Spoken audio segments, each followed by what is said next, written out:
So, I'm Jordan Stevenson and I'm here to talk you through my asthma medications. Over the last few weeks, my asthma, as you know, has deteriorated quite dramatically, which means my medicine load has gone up a fair bit. Not that it wasn't high before. So I'm going to show you what medications I take, what I need to use, and how to try and keep control, if there is such thing, of my asthma on a daily basis. So basically what we have first is I use Montelukast at night time, which is a 10mg capsule. What that does is helps my airways at night, just keep them open and things like that. I also use 3 different types of nebulizers. I have my nebulizer there, and I also have this handy little portable nebulizer, which actually has come in really handy. It's better it's better than my normal neb. As I said, I use 3 different types of nebules to put in my nebulizer. I used saline, which helps clear the build-up of gunk in my chest, which, as you know, I get a lot of.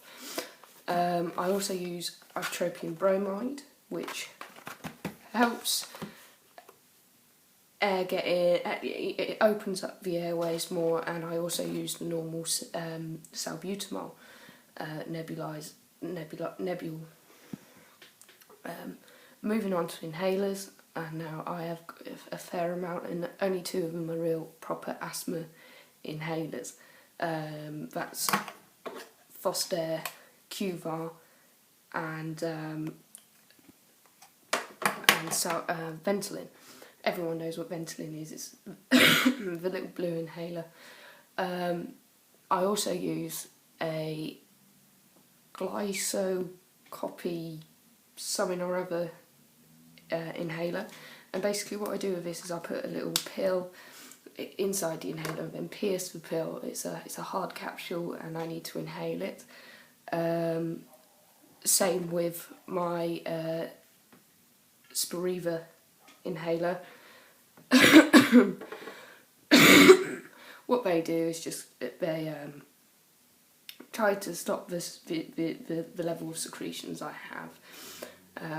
Not that it's doing much, to be honest. It's for COPD, and the results of it helping in asthma aren't quite clear yet. So I guess I'm a bit of a guinea pig. Now, I also use, to help with my secretions, a acapella machine. An acapella machine basically vibrates my airways and helps loosen any gunk that builds up. So basically what I do is just go,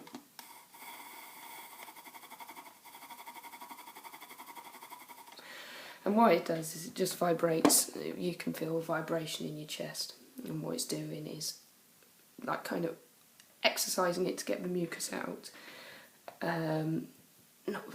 It does work and it is useful, but for me, recently, what being ill, I found a lot of blood coming up as well as a sputum, so my airways are quite severely irritated at the moment. One thing people hate about asthma is they have to take steroids, prednisolone. Now, prednisolone stops inflammation from forming, and it helps reduce inflammation. Now, prednisolone has many side effects, as we all probably know if you're asthmatic and watching this. You know, get a round face.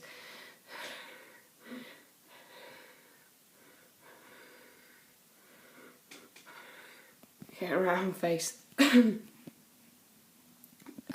And you also feel a lot hungry, and you feel very hungry, and you put on quite a bit of weight.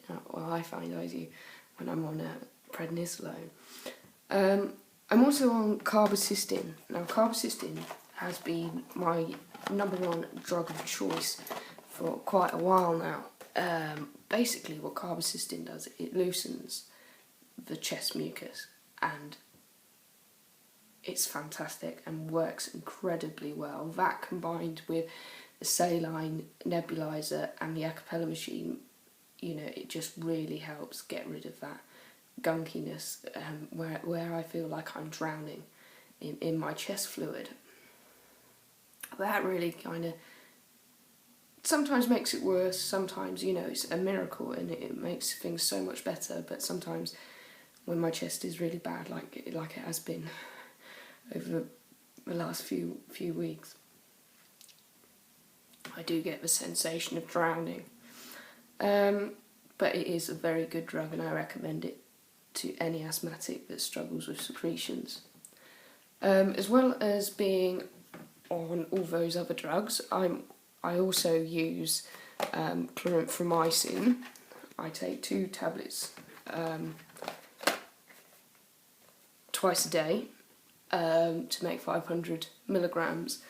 Now that's just protects against upper respiratory tract infections, and also because I'm very susceptible to viral and bacterial infections, it tries to stop those coming in. But recently it's had a suboptimal kind of response to me. It's not been as good as it could be. So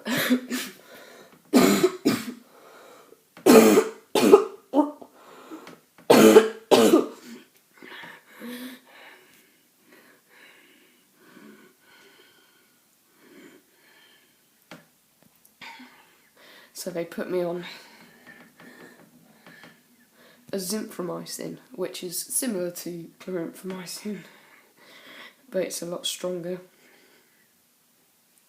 and it's more powerful against infections, but long-term use of that is not advised, so I'm kind of hoping I'll be off of it soon. Sometimes I need to take these tablets. Now, I cannot pronounce that name because I don't think anyone can. And that's for vitamin D. I have vitamin D deficiency, which is not... vitamin D has a big impact on asthma. And if my vitamin D levels go up sometimes, I feel a lot better, but I don't see much difference when I do get enough vitamin C, to be honest. So I think it's just another pill to add to my long list. I also have Nasonex, which is a nasal spray. I have 2 different types of nasal sprays. I suffer with postnatal drip and also rhinitis. So my nose, basically, I get fluid dripping down into my throat, which gets infected and then goes into my chest. So we need to kind of try and stop that as soon as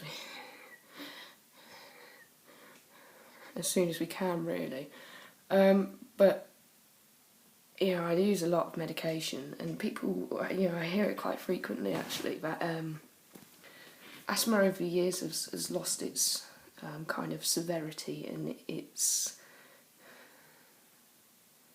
and how it would affect someone's life. Now, the reason why I think it's lost its severity is because so many people have it. 5.4 million people in the UK have it, and it's a huge amount. There's a huge number of people that to have a condition, and it's used quite commonly in sentences. Oh, my son's got asthma, my daughter's got asthma, or someone has asthma, and you hear more cases of someone having quite controlled asthma as opposed to